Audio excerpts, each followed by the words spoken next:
ल हाम्रो साथीलाई चाहिँ केही कुरा चाहिँ जानकारी चाहिँ दिन चाहन्छु। साथी भनिदिनुहोस् त केही यो कटेजको बारेमा केही जानकारी। हाम्रो कटेज चाहिँ अलमोस्ट रेडी भइसकेको छ। अबको 1 हप्ता 4 दिनमा चाहिँ लगभग सकिन्छ होला, सायद सकिन्छ होला। डेकोरेसनको काम बाँकी छ। डेकोरेसन चाहिँ हामीले 2-3 दिनमा सक्छौँ। लाइटिङहरू हाल्नु बाँकी छ। लाइटिङहरू पनि हामीले 1-2 दिनमै सकिसक्छौँ। अहिले यहाँ देख्न सक्नुहुन्छ तपाईँले, यता गेट बन्दैछ, यता चाहिँ कटेज बन्दैछ, यता पनि कटेज बनिरह। वहाँ पारि पनि एउटा कटेज छ। र हामीले फ्ल्याग पनि हालिसकेका छौँ नेपालको। केही दिनमा चाहिँ हामीले चाहिँ यहाँ लाइटिङ पनि हालेर एकदम राम्रो देखाउने कोसिस गर्नेछौँ। हाम्रो युट्युब च्यानललाई पनि लाइक गरिदिनु होला, सब्सक्राइब गरिदिनु होला, अनि सेयर गरिदिनु होला। सबै थियौँ हामी त्यो युवाहरू मिलेर चाहिँ एउटा सानो व्यवसाय सुरु गरौँ भन्ने लागि परेका छौँ।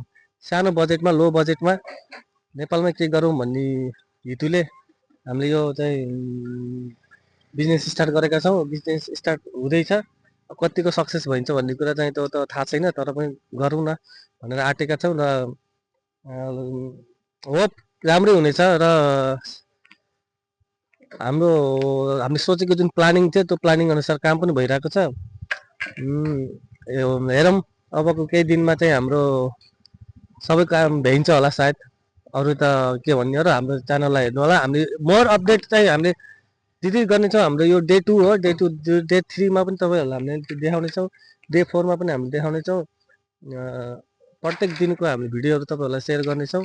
हाम्रो च्यानललाई चाहिँ नछुटाइकन सब्सक्राइब गरिदिनु होला र हाम्रो च्यानल पुरै भिडियोहरू हेरिदिनु होला। कसरी दुई युवाहरूले चाहिँ सानो लगानीमा मेहनतमा काम गरिरहेका छन् भन्ने कुरा चाहिँ केही कुरा बताइरहेका छौँ। त्यो तपाईँहरूले हेरिदिएर साथ दिनु होला भन्न चाहन्छु। हस् त। अरू चाहिँ हाम्रो कृष्ण सरले भिडियो खिच्दै हुनुहुन्छ, उहाँ पनि हुन्छ। उहाँ